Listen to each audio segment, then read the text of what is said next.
Welcome back to another edition of New York Got Games. Your boy Dexter Henry alongside Bryan Fonseca, and we are coming to you at a time where things are not good for the New York Knicks. Yes, they've lost 9 out of their last 11 games. I don't think any of us saw this coming. They are down bad, and we are doing this episode today, Bryan, with one sole purpose. That is to help the people. We are here to help you and let you understand why the Knicks stink right now. Because there's no other way to say it but that. The Knicks right now, I'm not saying overall as a team and where they're going to be, but right now, this month of January, they are not good. They have been absolutely terrible. We just saw them lose to the Mavericks at home. The Mavericks who had nobody, and they lost to them at home. It was shameful, and we know a lot of the fan base out there, we know that you are angry. I personally do not dabble in that anger. I hope you're not angry. I mean, it is what it is. I mean, I feel like at some point, because to be fair, I had more angst about this team in terms of them before the season living up to expectations before the season, probably than most people covering this team, or at least a healthy portion of them. And some of my fears as it relates to this roster, we're seeing it now, but in a worse way than I anticipated, because now the effort is what's being questioned. And that's one of the first things we're going to talk about. And rightfully so, because you mentioned Dallas being shorthanded. The Knicks had everybody in this game. It's the healthiest they've been in a while. The healthiest they've been. The game. Yeah, Mitchell Robinson played. Jalen Brunson played. He was back from injury. Josh Hart played. Anyone who was questionable, probable, whatever, everybody played or was active. And interestingly enough, they ran an 8-man rotation. Yeah, some people will say it was 9, and I mentioned this yesterday when I did a video with Stephen Bondi. You only saw Jordan Clarkson for 2 minutes, which I also thought was interesting. But we're not here to get into that. We are going to give you the 5 reasons why the Knicks stink right now.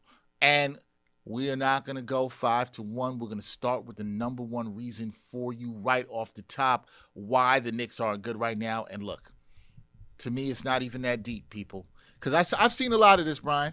We'll see the chatter about, offense. They need to make more shots. You're going to learn about this in this episode. We're not going to talk a lot about offense here. Not a lot about it. There will be some, but not a lot. The number one reason is consistent defensive breakdowns, okay? Consistent defensive breakdowns. This goes to whether we're talking about point of attack defense, which has not been good, and they don't really have the personnel of many good point of attack defenders. Their best point of attack defender. They kind of do, but that person is not coming through for them. They kind of have they went and got the person. The person has not been as advertised. Correct. In that department.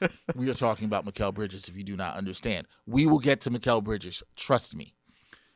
However, Deuce McBride right now, despite his size limitations, is probably the best point of attack defender. They have not looked good at point of attack defense, okay? The defense has not looked good overall recently. From the beginning of the season to the Cup final, the Knicks were 10th in defensive rating.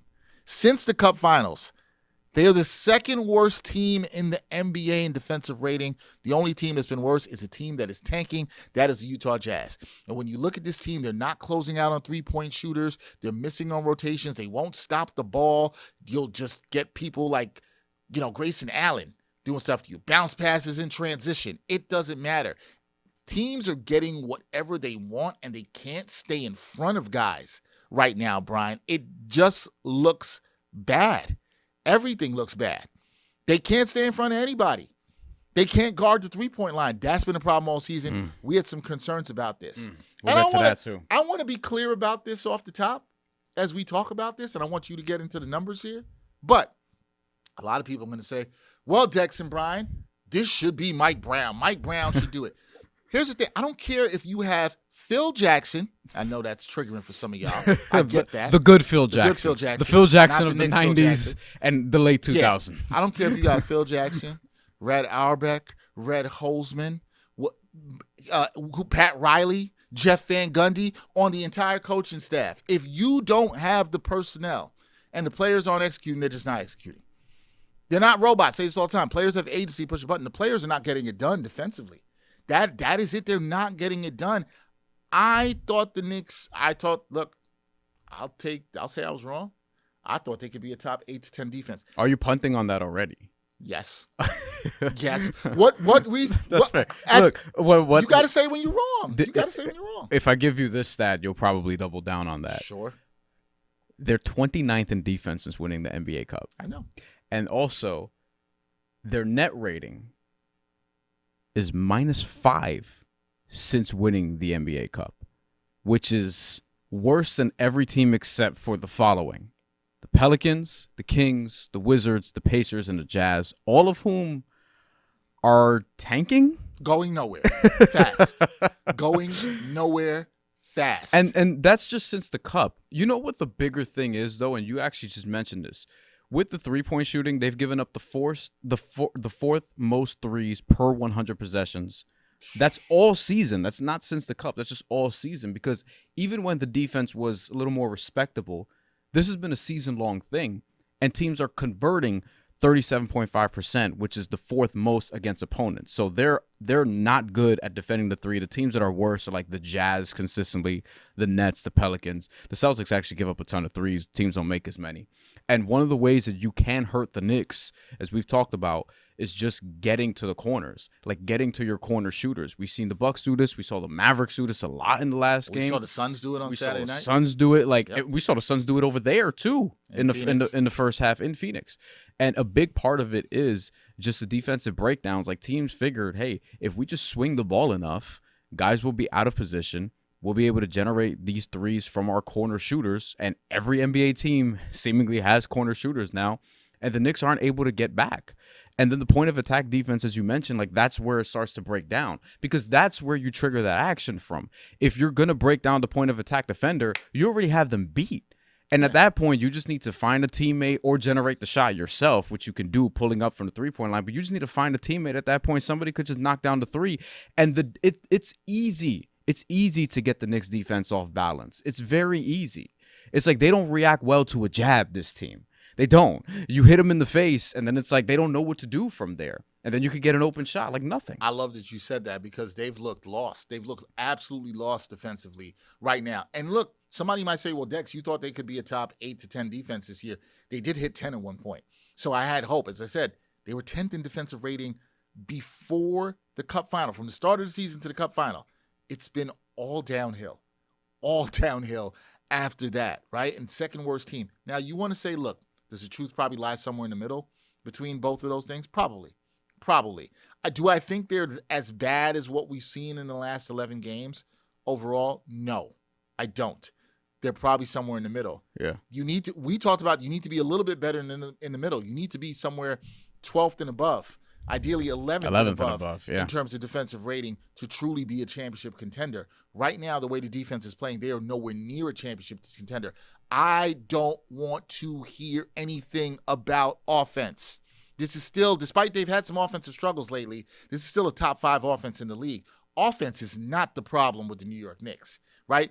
There are some things on offense that are problematic with some players, and we're going to get to that. But offense as a whole is not the major problem with the New York Knicks. It is absolutely, positively the defense. If you do not think it's the defense, if you do not believe in it being the defense, you have not been watching the last 11 games. That's what I will say, because the defense has been absolutely, positively terrible, and it's got to get cleaned up. Guys look lost. There's no point of attack defense. You said when one guy beats his man, it's a wrap.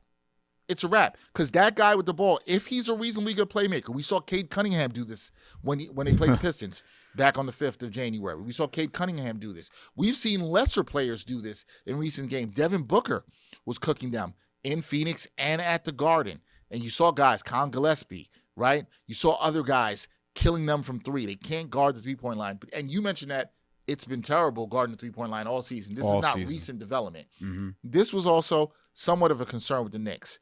Now, some people may say, well, hey, Dex, hey, Brian, in that scheme with Mike Brown, you can scheme all you want. If you don't got the personnel to do it, it doesn't matter. And I'm not sure the Knicks have the personnel to do it. And I think you'll get a lot from this conversation, where I think Knicks fans have to start having – the question is, are there personnel issues? Are there roster issues? You had some concerns, Brian, about things on this roster before the season.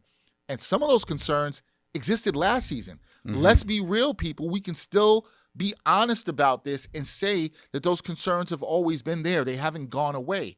Now, can they be fixed? Sure, maybe. Might it take a shakeup? Maybe. But we got to keep it real. It's on the personnel and it's on the players to get this right and get it better. We've seen them play at a decent level defensively. Can they get back to that? Maybe. Do I have faith in that right now? No. I do not. So that's number one. Number one for us, consistent defensive breakdowns. We've seen this time and time again. The team has not played good defense.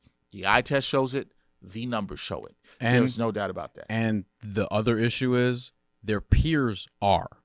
Detroit's defense looks good. Yep. Boston's defending well. Like some of these other teams. Jason Tatum. Without Jason Tatum. This is an important point. And they rearranged their roster. A less talented roster, if you want to call it that, and they are, but they have an identity. And this team I don't know what the Knicks' identity is. No idea. On defense especially, they have none. They have none. And that's the other issue because that's ultimately what's going to win in the playoffs. I'm not even saying like defense wins championships all the time, but the Pacers were an underrated defensive team in the last half of the season last year. And because of that, people just overlooked like, oh, the Knicks are going to be able to walk right through them, whatever. And they got stops when they needed to for the most part. And they damn near won Game 7 if Tyrese Halliburton didn't get hurt. We'll never know. But their peers are playing well defensively, and that's another issue. Completely agree. All right, let's move on to the second thing of why the Knicks stink right now. Lack of physicality. I had this conversation on Sunday with Benji Ritholtz from Knicks Film School, and I posed a question to him because I'm sure you've seen this a lot too on social media, Brian. Yeah. Fans will say, and I think this is a little bit lazy if I'm being honest, oh, the Knicks are soft. And, Cat has gotten some of that, and Stephen Bondi wrote a great column about why that's just not true around Cat. I think the term, and Benji put this perfectly, is like you got to talk about the physicality. And Mike Brown has used this term a bunch this season about the team not playing with a lot of physicalness, right? I think there's a difference between being soft and not being physical. The Knicks aren't soft because we've seen them compete. We've seen them come back, stay alive. They have playoff moments. Yeah, Eric Spoelstra talked about how they have a never-say-die attitude, one of the best coaches, if not the best coach in the league. You don't do that, as Benji said on the show, if you're soft. Soft teams don't fight back like that. They don't just lay down. I understand this is coming after the Mavericks game, people, and you looked at that like they just laid down. I personally don't think the team quit, right? I don't think the team quit. I think there's a lot of problems with the team. Do I think they quit? No. I think that's strong. I just think people like to go through these words like outcoached, quit, whenever things go bad. Here's what I will say. Eye test tells me. When teams do get physical with them, and we've seen this just this month, Detroit, and I can't even believe the other team I'm going to mention, the Sacramento Kings. The Sacramento Kings got physical. We saw Precious Achiuwa getting offensive rebounds. Oh, good Lord. We've seen Tyler Kolek get his pocket pick by Brandon Przemski. You're seeing teams just go up against them when they want and no resistance inside, right? That's a problem. You want to see a little bit of fight back. I understand this isn't going to be 90s basketball, but you can't have some of the things that you're seeing when you have 3-4 guys around the basket and you can't grab a defensive rebound.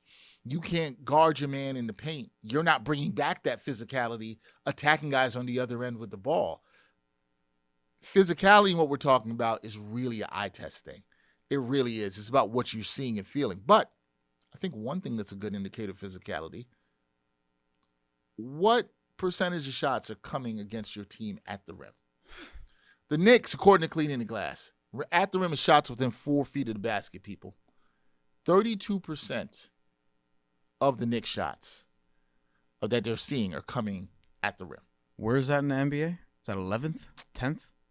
That is in the bottom, is in the 11th percentile. Yeah. Yes. 11th percentile. Okay.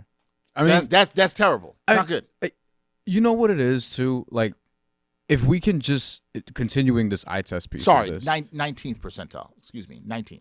What people loved about the Knicks team from 2 years ago that you and I think can be over-romanticized at times, they did have an identity.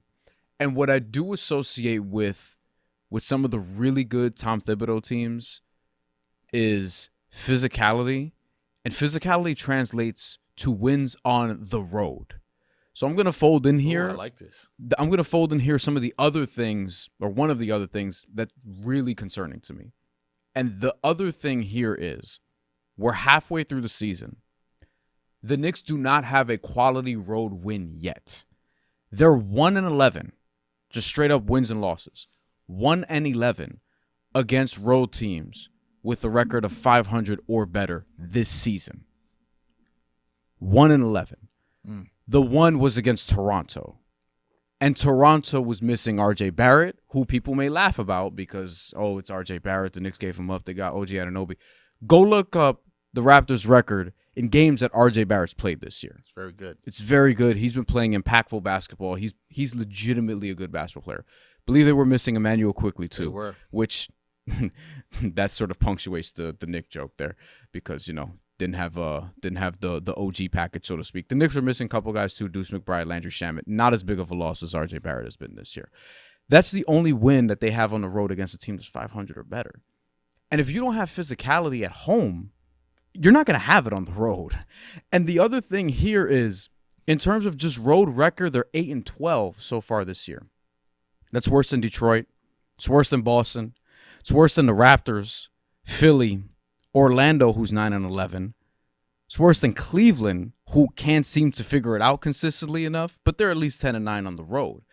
And the Tibbs teams were good on the road. It's not to say this is a Mike Brown issue, but this is an identity crisis that this team has right now. Because if you don't have a level of physicality at home, it's not going to translate on the road. And if you can't win on the road, you're not going to win in the playoffs. I agree. And winning on the road, as tough as it is in the NBA, it's a mindset thing. You got to come in there and handle business. We haven't seen that. I think, we could look at this recent road trip and look at how disappointing it was. But when I see that lack of physicality, particularly on the road, it's just, and when the fight is, you talked about it, you said when they get jabbed in the face, right? The old Mike Tyson quote, everybody's got a plan until they get punched in the face. When the Knicks get punched in the face, as we've seen repeatedly in this last month, what have they done? What have they done? Tell me a moment, show me a moment where you said they were like, that's it. They fought back right there. I thought it came for them, and it's funny, I thought it was going to come for them at the beginning of that Golden State game. And they threw the first punch in that game, to be fair. They got themselves out to a 16, 17-point lead in that game. Then Golden State came back and threw their punch, and also Draymond Green out here tripping people. That's a whole nother thing, with the nonsense that he does. But and fans will talk all physicality is not getting up in the face of somebody, and this ain't the 90s no more. Nobody's fighting on the court. Like, it's not happening. I know you guys want that to happen. It's not happening, right? So you're going to see a little conversation you have. Physicality is showing up. This team talks about it, what they're going to do on the court. Jalen Brunson talked about it last year when Trae Young rolled the dice and everybody was in their feelings. He's like, we're going to show it by responding on the court. Well, here this season, where have you seen it? Since the Cup. They have not responded on the court. I'm not asking for flagrant fouls. I'm not asking to knock somebody's teeth. Play with some force and respond and play well, right? We're not asking about getting a fight, but I understand we're New Yorkers. And Knicks fans. Knicks fans like seeing physicality. And this team has shown that right now. And that's why you talked about I do think it's sometimes over-romanticized, the 23-24 team. But I understand why fans love that team. We're native New Yorkers. We understand why fans love that team. Stylistically, it's the closest thing that I think Knicks 90s fans, Knicks. yes, it's the closest thing to 90s Knicks basketball. And here's the thing. If this team right now had a little bit of that physicality that team had, I don't think they would have lost 9 out of the last 11. And you have some of those same guys, too, on the team. Now, it's been reshaped a little bit. Right? More than a little bit, I would say. We're going to get into this. Yeah, we're about to get into this. 2 reasons why. Yes, it's different. Yes. We're going to get to both of them right now. But, yeah, I think that's sort of the main thing for me. It's this road thing. I've been beating it down literally since October when they went on that 3-game losing streak. And it was like, wow. So, like, the Bulls, the Bucks, and I think it was Miami. It may have been. It was 3 Eastern Conference teams. That's correct. Or Miami, Orlando, whoever. And it was like, wow, okay, so they just kind of fell apart in these road games. That's something to watch. And it just has continued to be an issue. And I don't see people talking about this. I'm like, yo, they're not good on the road. No, I mean, I feel like if you want to, we're talking about lack of physicality, but if you want to say that they're not good on the road and put that adjacent to number 2, because I'm inclined to agree with you that the two go hand in hand. I think they go, yeah. I think they go hand in hand. There's a lot of things here. All right, we're going to move on. Our third reason why the Knicks stink right now, Mikal Bridges, inconsistency. And I'm going to try. I'm going to try, people. Christ. I'm not here to talk about 5 picks. Speaking of lack of physicality. Yeah, that too. A lot of stuff ties in. We're not here to talk about 5 picks. That's not what we're going to do. Although, if you'd like to, 2 of them have already been selected. Yes. If you want to keep tabs. Ben Seraph and Nolan Traore. Yeah, not necessarily looking like world beaters there. So I think you'd be fine. But they're going to get more cracks at it. So, I don't want to say I'm going to eat crow on this because it's partially true. We did an episode before the start of the season about who we thought were the Knicks that would need to have or have the most impact. I think we did it right. It was impact, the most important Knicks for the season. I think we did 3 each. And I had Mikal Bridges as number 1. And Mikal Bridges number 1 was for me is because people who don't watch the show, I thought Mikal Bridges stepped up defensively in the playoffs. He obviously made 2 iconic, great plays at the end of the game, 1 and 2 against the Celtics. We know all that. But last season, we talked about his inconsistencies on offense, his inability to get to the line. Oh, I got some numbers there. Constant fading away. And at the beginning of the season, the way he started, I also want to be clear, Mikal Bridges offensively, if you look at his raw offensive numbers, shooting the ball, especially on threes, especially on corner threes, really good. But you're starting to see him revert back to the things we saw last season. Not starting to.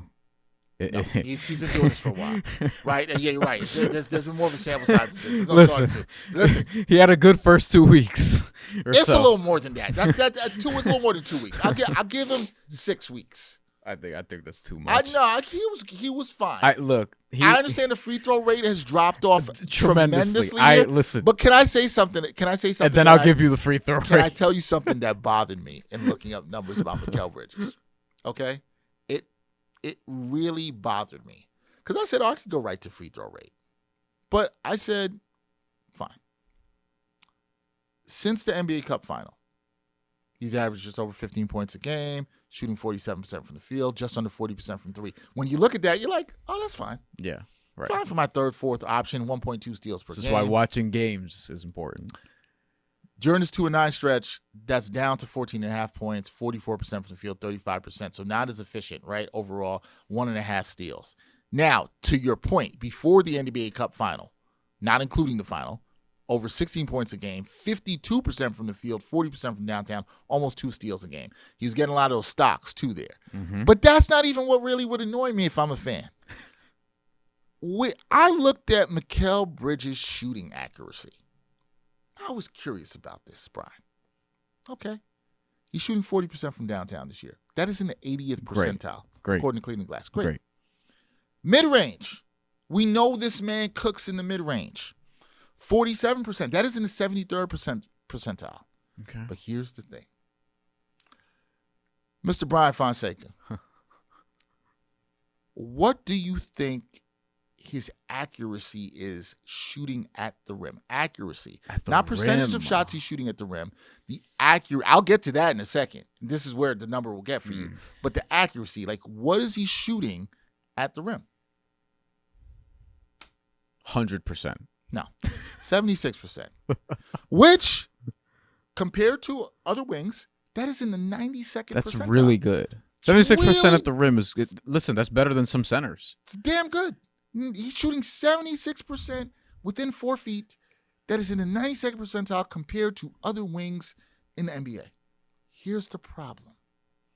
It doesn't happen frequently enough. Right. The frequency. Yep. It happens 23% of the time. Great. Of 23% of his shots, to be clear, are at the rim. That is in the 41st percentile. Okay? 41st percentile. He is shooting 76% within 4 feet, but he doesn't get there at 4 feet.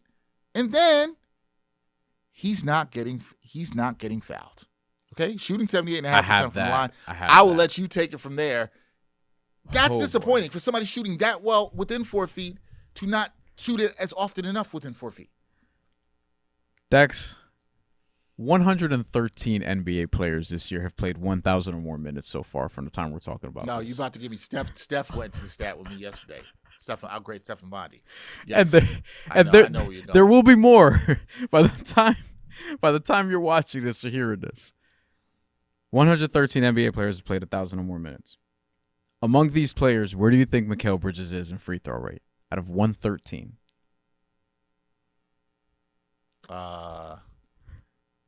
85. 112. 100. Wow. At 0.86. Royce O'Neal, congratulations. You're number 113 on this list. Now, Royce O'Neal. the reason I said 80 is because I know Steph Bondi. There's another one. He crunched it into players who've played as many minutes as him. Yeah. Right? Yeah, without that qualifier. That's why I used 1,000 or more total minutes. 1,000 or more minutes you're playing. That's you're solid. Playing and you're That's active. a solid minutes at this point in the season. Now, right? if you want to just do qualified NBA players, which is basically encompassing rotation players, right.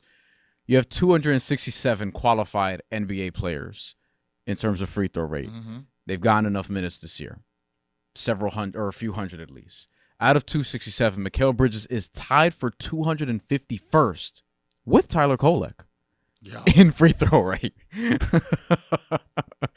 Players ahead of Bridges on these respective lists. That's wild considering how many more minutes he plays in Kolek. That's wild. Players ahead of Bridges on these respective lists in terms of free throw rate include potential trade target Jose Alvarado. Wow. Lou Dort, who you don't really see get to the line like that. Put the ball on the floor like that, yes. Reed Shepherd, who isn't a rookie, but this is basically his first year. His first year of real minutes. Fellow Villanova alum Colin Gillespie. Dante DiVincenzo, who's a 0.154, much higher. And also Duncan Robinson at 0.159. Duncan Robinson getting to the line a little bit this year. So it's like that's the start of it for me. We haven't even gotten to like the point of attack defense. Oh no, the point, yeah. But the video shows you that too. Just offensively, it's not quite there. And then the point of attack defense has not been as advertised. This is somebody who was second in defensive player of the year voting, and you're watching him get lost, get bumped out of position very easily. You're seeing it here. The blow by Devin Booker. Before that, Cade Cunningham, who's bodying him physically and getting really good at using his body in different ways. Cade Cunningham is. But these guys see Mikal Bridges, and Mikal Bridges is not like a stopper. I've said that he's a safety, not a corner. I love that comparison. He's better in the passing lanes, but unfortunately, the team kind of needs him to be a corner. Yeah, they need Darrelle Revis more than they need Ed Reed. Yeah, Darrelle Revis, he's not. And I don't. It's not just single him out too, because like even OG has kind of been more safety. He's tailed off a bit too, right? Yeah. He's tailed off a bit. When the defense is 29th since the Cup. That's not a Mikal Bridges only thing. Only problem. And I know he'll get the scapegoat, and I know some of you got hung up on the 5 picks. Whatever, man. They gave up the 5 picks. Ain't nothing you can do about it. Like, there's nothing you're going to do about it. And this is where stats can be deceiving. I understand all the steals and blocks that Mikal Bridges got in the beginning of the year. He is block percentage. He's 1.3. This is compared to other wings. That is in the 88th percentile. Steal percentage, 2.0%. That is also in the 80th percentile. Here's the thing. I'm going to keep it honest. I don't give a damn about that. Stocks don't tell the whole story. Stocks don't tell the whole story. If you're not getting over screens like you're supposed to, if you're not being able to stay in front of your man and stop him from getting into the paint, and Mike Brown talks about the sprays, but everybody else is spraying on the Knicks, that's not gonna get it done. Yep. And we have harped on this on the show. The free throw rate, right? It through 43 games last season. You know, he took 47 free throws in 43 games this season. He has 11 in his last 23. He has 11 since December 3rd. Among players that average 30-plus minutes per game, Bridges is taking the least amount of free throws. Yeah. Yes, he has. Yep. It's Royce O'Neal, 29.5 minutes per game, so he's right there. For a starter that you like to be your third option, and where this hurts so much is the times that we've just seen recently when like Brunson's out, and he's going to do a little bit more ball handling, and you like him to step up a little bit more. And I know some of you guys are going to watch this and say, yeah, he's not aggressive enough. You're not wrong. You're not wrong that he's not aggressive. That's part of it. That's definitely part of it. If you're not getting to the line, that's definitely part of it. It's definitely part of it. There's no way to sugarcoat that. There's no way around that. He's not aggressive enough. And here's the thing. Sounds like a butt coming. No, I don't have the but. Be better. There's no but. The B word is be better. Like he's not better on that. I'm not making scapegoat. I think the thing for me, and people are gonna be like, wow, you guys had him higher here in terms of problems than Cat. We'll get to Cat in 1 second. Oh no, you could tie these two if you want. We can tie these two together, but like Bridges' issues have been showing its warts much longer, in my opinion. And we've been talking about it from last year. It looked good for about 6 weeks, like I said. I know Brian thinks it's shorter, but then it's reared its ugly head again. I mean, and our Stephen Bondy just wrote a great column about this. He disappears. He'll score in the first half of games. You have no idea where he is in the second half of games. You can't find him. He's got the least fourth quarter points on the team. You don't know where he is. He's 3 of 10 yesterday against the Mavericks, a complete no-show. And you're not getting it on defense, and you're not getting it on offense. It's fair for Knicks fans to criticize it and say, what are we getting here? Right now, it's not good. And the free throw rate is just, some people say, hey, man, he's just trying to stay healthy. And Steph and I talked about this yesterday in our video, that he might be trying to stay healthy. I don't know exactly what is in Mikal Bridges' head, so I can't say that. There's been a fan or two. All I can say is the numbers show he's not getting to the line. Yeah. And that's not a lie. We're seeing it.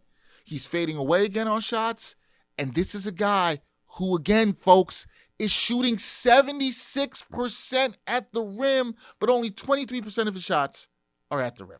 We've gotten comments about, hey, is he just trying to avoid contact to keep his Iron Man streak going? That's a conspiracy theory, but it's looking less and less crazy as we sort of progress here. I'm not gonna subscribe to that personally. I'm not gonna say that either.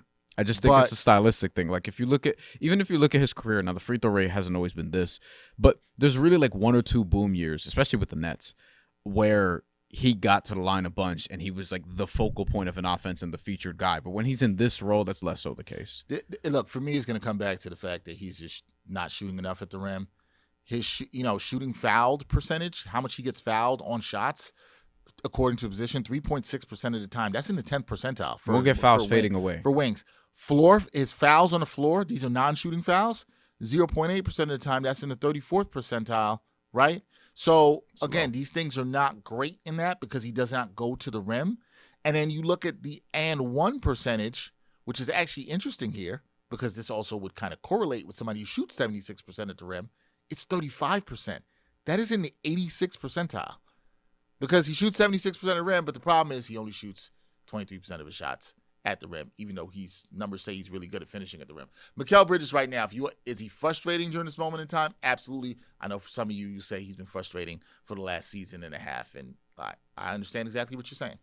Moving on. You're not We're wrong. going to go to Karl-Anthony Towns, and the thing that I think is causing the Knicks to suck right now with Cat, it's the entire Karl-Anthony Towns experience. And somebody might say, Dexter, what do you mean by the Karl-Anthony Towns experience? You know what I mean by the Karl-Anthony Towns experience. You don't know what you're going to get. He might knock somebody over. He might be failing all over the place.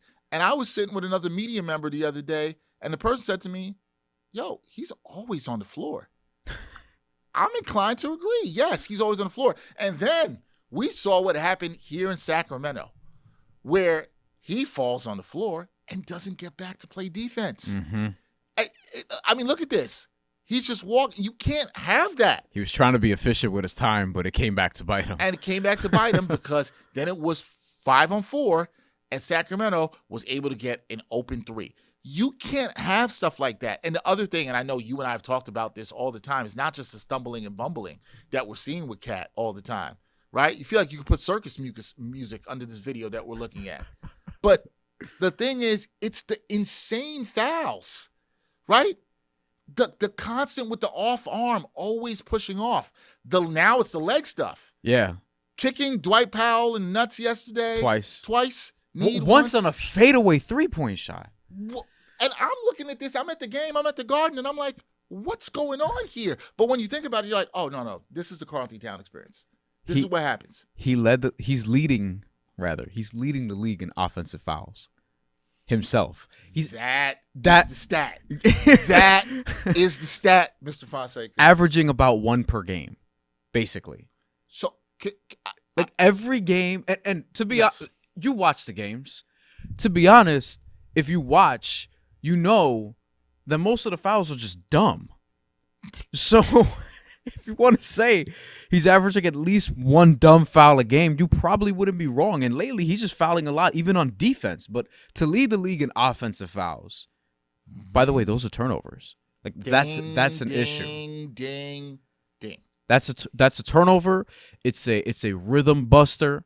And now you have to get back on defense because something awkward just happened on offense where you flailed and you elbowed somebody in the chest, or you kicked somebody in the balls, and you're looking at the refs being like, yo, like, what happened? I didn't do anything. And we all saw what you did. We all saw this. And here's the thing. Yo, I love that you brought up the fact it's a turnover. Love it, Brian, because that is the thing. You're right. It's a momentum killer. And then you're now also not able to stay on the floor and help your team with the spacing that they need in requisite times. That is hurting the Knicks big time. Deadass. Turnover percentage for Karl-Anthony Towns. Brian just brought it up. 13.8%. It's going up. That is up. in the 44th percentile. Not good, guys. Here's the thing. So why is that such a problem? Because he also was a high usage player. He has a 25.3% usage rate on this Knicks team that's comparative to other big men. That's in the 91st percentile. He's a big man that gets a lot of touches. Mm-hmm. And then if he's turning the ball over a lot because of stupid fouls or he can't stay on the floor, that is hurting this team. There is no doubt about it. And this doesn't help either. Again, I want to be clear. This, what I'm about to say right here, is not a Mike Brown problem. Karl-Anthony Towns is having his worst career shooting year at the rim and from downtown, from three-point line. He is not shooting the ball well. That ain't got nothing to do with Mike Brown. Nothing to do with Mike Brown. Either you're making the shots or you're not. Right now, he is not making shots. I don't know what's going on. I'm not with him shooting in the gym. I have no idea, but he's not making shots right now. And then it seems like he's trying to do too much. Now, is he playing? Mike Brown wants to use him more as the hub of the offense, out of the high post and passing. And we do think Cat's an underrated passer. He doesn't get credit for it. That's true. But the putting his head down, driving to the rim, and knocking guys over, falling on the floor, and then not getting back on defense, you know who's going to be pissed about that? Your teammates.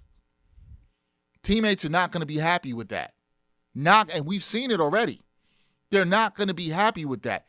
That then causes a lot of annoyance in the locker room because Brian says it stops momentum, and he's 100% right. That's going to cause frustration around the team. He's got to be better. He's not been good at all whatsoever. 60.5% shooting at the rim this season. That's the worst ever for Karl-Anthony Towns in his career. So what's happening now is he's being put in the trade machine. Justifiably so. Yes. So we should talk about this on the cap point. He's making $53 million this season, $57 next year, and then has a player option for $61. He's extension eligible very soon. And I don't think anyone wants to extend them right now. And if you do extend them, you'll be getting the early to mid-30s of Karl-Anthony Towns for somebody who's in his 11th season right now. So should you see what you can get? And if so, like, what point are you at in terms of seeing what you could get? Because it's one thing to say, oh, yeah, you trade him. But the other thing is, I don't know if anyone's going to be excited to deal for Karl-Anthony Towns at this point, given the looming extension, given where he's at currently, like his current form of play. And if you're the Knicks, you run the risk of, because this is one of the packages sort of talked about. Now we can talk about it because it's been reported, been out there, in the Bondi story, the one with Portland, with Drew Holiday and Jeremy Grant, and something like that for multiple role players. It's like, oh, in concept, it's like, okay, you get Drew Holiday, who should help your guard room, and Jeremy Grant, who should help with the wings, but then you have Mitchell Robinson as your only center other than Ariel Hagporti. And then the advantage you have over your peers, two bigs, like, other teams don't really have that to that degree. Detroit, they do. But for the most part, you're not seeing that up and down the Eastern Conference. But is it working for you? That's the thing. Is it working for you? But can you trust Mitchell Robinson's not even playing back-to-backs. That's the problem. So you have to get – so it's like, do you go after Jaren Jackson Jr.? Do you go after Ivica Zubats?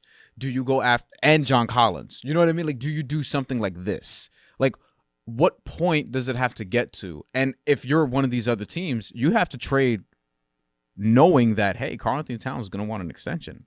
what is that even going to look like? So I do think the Knicks should see what they can get for Karl-Anthony Towns. But that doesn't mean, oh, yeah, you just trade him for absolutely nothing. Like, it's not an easy thing to do with somebody who's, again, making $53 million. And I'm not going to go as far as say he's on the downside of his career, but it's not trending upward. It's not trending upward. It's at the point where, like, he is who he is. He's been doing this for over a decade. So you've seen this. Look, the way he's been playing is not good. Something's looked off this year. He has not shot the ball well, as I mentioned, all the things that we just mentioned. And to wrap, I will say, I think it is time that you would have to explore because of the way this team is looking. I asked Stephen Bondy after the Mavericks game if that was rock bottom. I don't know.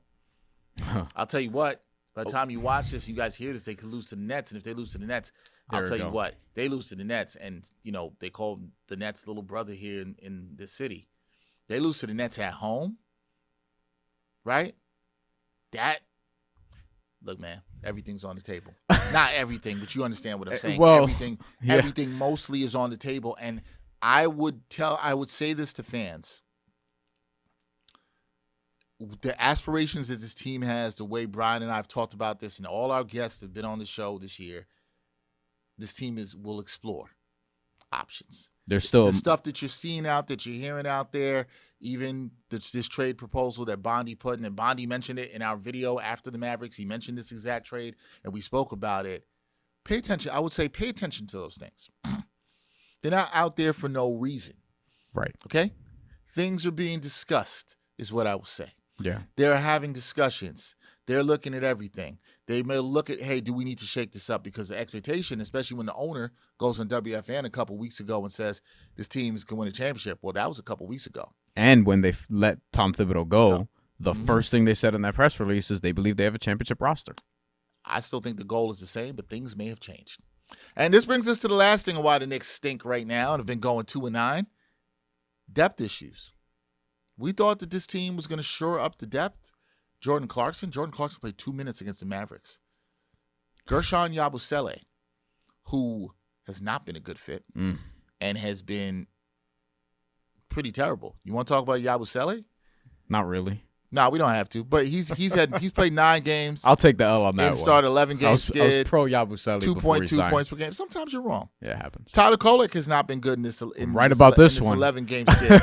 He's played 10 and 11 games, just over 14 minutes a game, 3.9 points a game, 2.6 assists per game. He shot 34% from the field. Defensive bullseye. 29.94% from 3. Not good. Kolek has not been good. He had the stretch where he was good, and now he's been good. Now the Knicks may think, I thought it might have been solidified at their backup point guard.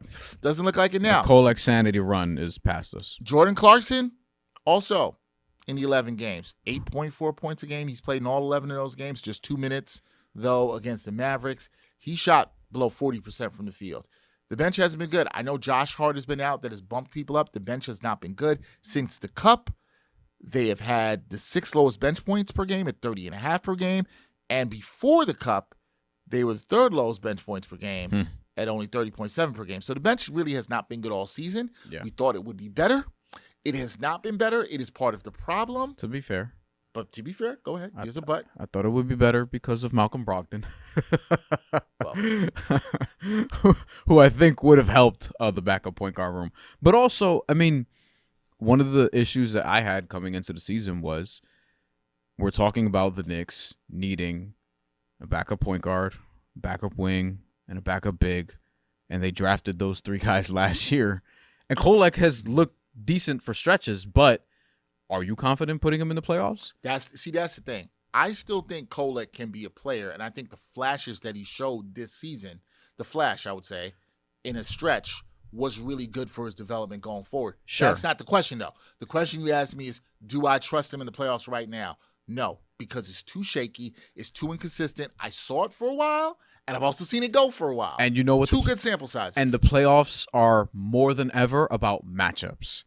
And people trying to exploit those and matchups. Cade Cunningham is going to look for that dude over and over and over again every time he's on the and floor. He's going to cook. Jaylen Brown, Anthony Simons, Norman Powell, you name it. Tyrese Maxey, this is what it is. And by the way, they'll be looking for Jalen Brunson too, which is part of the problem. Who's not had a good defensive season. Right.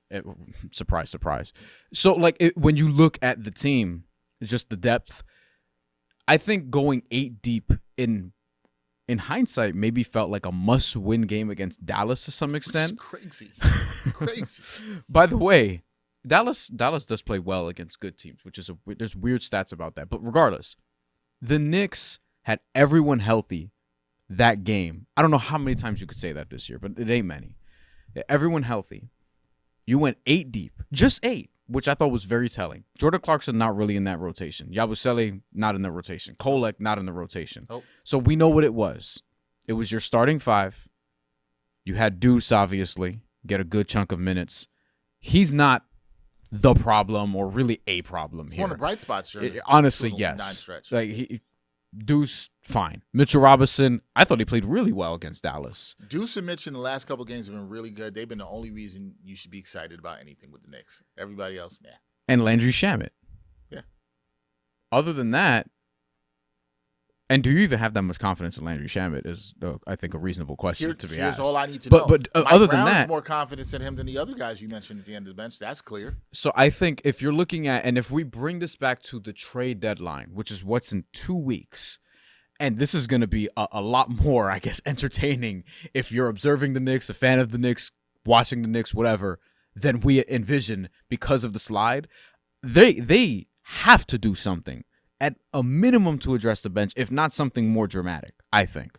We've talked about is there a Jose Alvarado plus backup center? Yves Missi is now somebody who's being thrown in trade rumors, who I think will be very interesting, who I think Mike Brown would take a liking to, thinking what I know about what he wants about physicality. You also. Like, Yves Missi is a double-double threat whenever he plays significant minutes, and he's probably more of a backup big on a good team, but you get the idea. Regardless, and Jose Alvarado, we've talked about a bunch. Regardless, like, we have to entertain the possibility. And frankly, they need to exhaust all avenues in looking at how to fortify this bench. Because if you're going to the playoffs with this bench right now, it's not good. And this puts you, honestly, in a similar position to where they were in last year, where Tom Thibodeau was getting all the blame. Why don't you play this guy? Why don't you play this guy? Why don't you play this guy? And Mike Brown just showed you in a must-win game, whole roster there, 8 deep, because he's not trusting what other guys are giving to him. Jordan Clarkson was there because he's here to bring you good bench minutes. Didn't play him. Gershon Yabusele, a bust of a mid-level exception signing, and then your young guys are not popping right now. They're just not. And just not ready, and it is what it is. Like, listen, you give Mike Brown credit because he did experiment with lineups. I think now was the time to do it during the season. I like how he's handled the rotations. I agree. Kolek got minutes he deserved. Diawara also got looks they deserve, but you can't throw them in. But when they weren't playing good, when these guys haven't played good, he went to who he trusted, as you said, in a must-win game against the Dallas Mavericks on Martin Luther King Day. That is telling. Without Anthony Davis, and without it tells Kyrie Irving. So with all that being said, as we wrap, so many people. The Knicks, they got to fix the bench. I'm with Brian on that. They might have to do something bigger. We're going to see. But those are the 5 reasons why we believe the Knicks stink right now.